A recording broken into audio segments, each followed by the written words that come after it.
ஒரு மிகப்பெரிய அடர்ந்த காட்டில் ஒரு முட்செடி இருந்தது. அனுதினமும் நாம் முட்செடியாக இருக்கிறோமே என்பதற்கு நான் அனைவருக்கும் பயனற்று போய் இருக்கிறேனே என்று நொந்து போய் வருத்தப்பட்டு கொண்டிருந்தது அந்த முட்செடி. நான் தங்க நிறமாக இலைகளால் ஜொலித்தால் இந்த உலகம் நம்மை பாராட்டுமே என்று பூரிப்பாக இருக்குமே என்று உணர்ந்தது. அப்போது உடனடியாக அந்த வனாந்தரத்தில் இருக்கக்கூடிய வனதேவதை தோன்றி, அப்பா நீ கவலைப்படாதே, நாளை முதல் உனக்கு தங்க இலைகள் இருக்கும் என்று சொன்னது. நாளை முதல் தங்க இலைகள் ஜொலிக்க ஆரம்பித்தது, மிளிர ஆரம்பித்தது அந்த முட்செடி மாறி.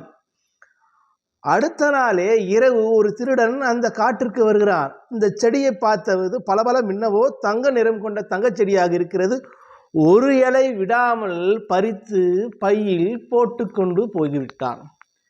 மொட்டையாக இருந்து கண் கலங்கியது வரித்தது. நான் ஏன் தங்க இலை கேட்டேன் வனதேவதையிடம்? கண்ணாடி இலையாக இருந்தால் நன்றாக இருக்குமே என்று வருந்தியது. உடனடியாக அந்த வனதேவதை தோன்றி, நீ கவலைப்படாதே, உனக்கு கண்ணாடி இலை தருகிறேன் என்று அருள்பாலித்தால் அந்த வனதேவதை. கண்ணாடி இலை உடனடியாக கிடைத்து விட்டது. அதற்கு மறுநாள் சூறாவளி காற்றடித்து அந்த கண்ணாடி இலை சிதையுண்டு சின்னாபின்னமானது. இந்த கதிகலங்கி போன இந்த இலை அழுதது. நான் ஏன் கண்ணாடி இலையாக இருக்க வேண்டும்? துளிர்ந்த இலையாக இருக்கக்கூடாதா? பச்சை பசேல் என்று நினைத்தது.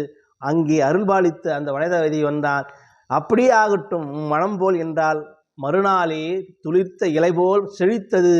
அவ்வழியாக ஆட்டு கூட்டத்தில் ஒரு ஆட்டுக்குட்டி வந்தது. இந்த இலையை பார்த்தது, பறித்து தின்றது, மொட்டையாக நின்றது. இப்போது கண்கலங்கி நின்றது அந்த முட்செடி. நான் பழையபடி ஆவது தங்க இலையாக மாறினேன், திருடன் திருடினான். நான் கண்ணாடி இலையாக இருந்தேன், காற்றடித்து போனது, பச்சை பசேல் என்றது, இந்த ஆட்டுக்குட்டி தின்றது.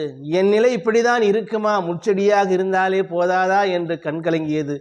அப்போது வனதேவதை வந்து, உன் குறையை தீர்த்தேன், முட்செடியாக மாறிவிடு என்று அருள்பாலித்து சென்று விட்டார்.